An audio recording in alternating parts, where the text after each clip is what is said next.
I've been to the mountaintop by Martin Luther King. Thank you very kindly, my friends, as I listened to Rev. Abernathy and his eloquent and generous introduction and then thought about myself. I wonder who he was talking about. It was always good to have your closet friend and associate to say something good about you. And Ralph Abernathy is the best friend that I have in the world. I'm delighted to see each of you here tonight in spite of a storm warning. You reveal that you are determined to go on anyhow. Something is happening in Memphis. Something is happening in our world. And if I were standing at the beginning of the time with the possibility of taking a kind of general and panoramic view of the whole human history up to now, and the Almighty say to me, Martin Luther King, which age would you like to live in? I would take my mental flight by Egypt and I would watch God's children in their magnificent trek from the dark dungeons of Egypt through, or rather across the Red Sea through the wilderness on toward the promised land. And in spite of its magnificence, I wouldn't stop there. I would move on by Greece and take my mind to Mount Olympus, and I would see Plato, Aristotle, Socrates, Euripides, and Aristophanes assembled to around the Parthenon, and I would watch them around the Parthenon and as they discuss the great and eternal issues of reality. I wouldn't stop.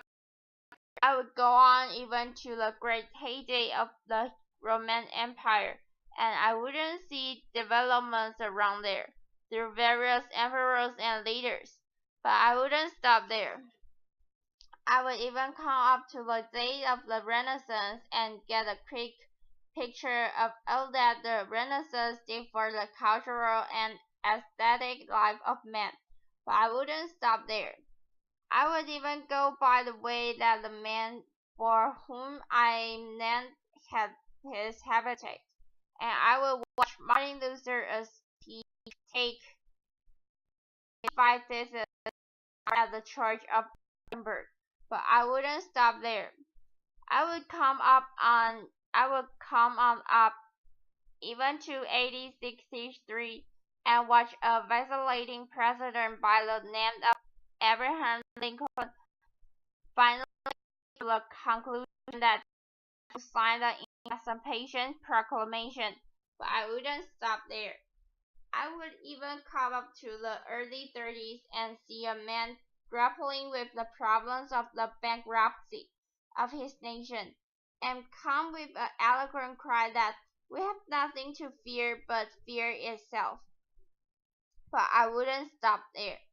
Strangely enough, I would turn to the Almighty and say, if you allow me to live just a few years in the second half of the 20th century, I would be happy. Now that's a strange statement to make because we're messed up. The nation is trouble is in the land. Confusion all around. That's a strange statement. But I know somehow that only when it is dark enough can you see the stars. And I see God working in this period of the 20th century in a way that men in some strange way are responding. Something is happening in our world.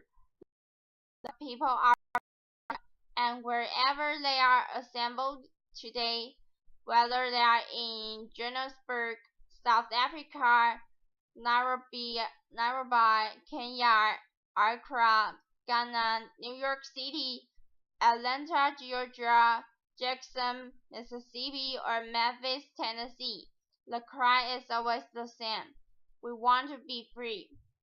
And another reason that I'm happy to live in this period is that we have been forced to a point where we are going to have a grapple with the problems and have trying to grapple with history and do it. Survival demands that we grapple with them. Men, for years now, have been talking about war and peace, but now, no longer can they just talk about it. It is no longer a choice between violence and non-violence in this world. It's non-violence and non-existence. That is where we are today.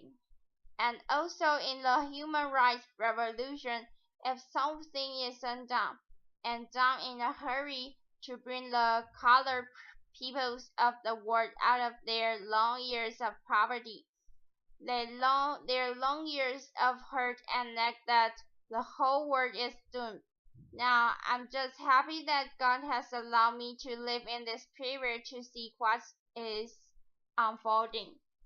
And I'm happy that He's allowed me to be in the Memphis.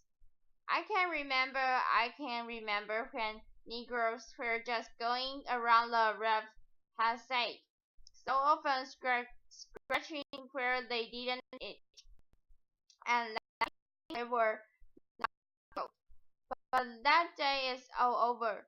We mean business now, and we are determined to gain our rightful place in God's world. And that's all the whole thing is about. We aren't engaged in any negative protest and in any negative arguments with anybody. We're saying that we are determined to be men.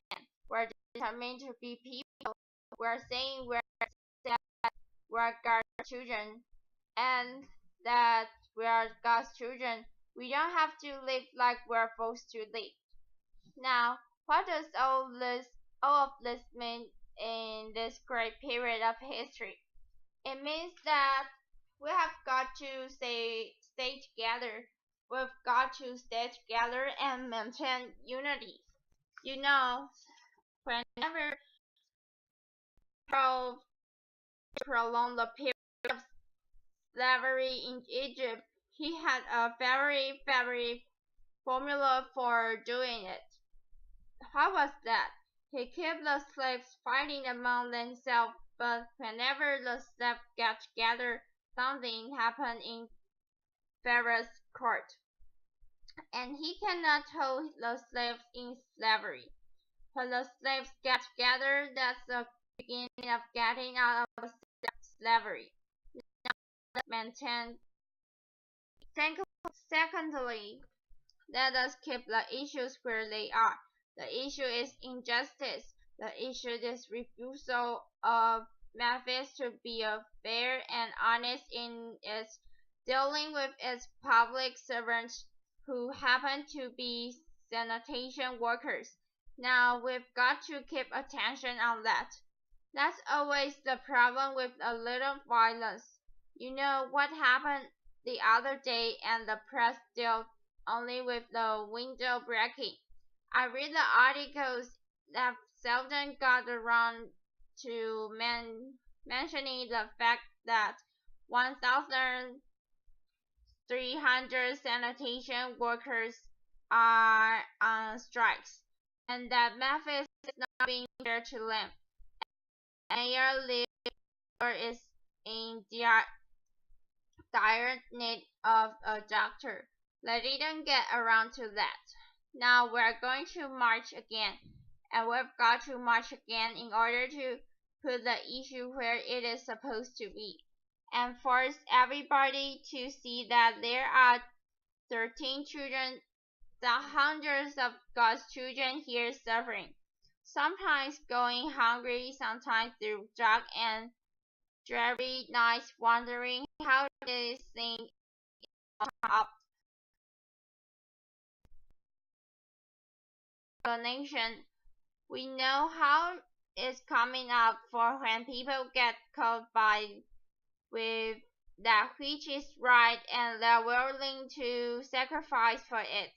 There is no stopping point short of victory.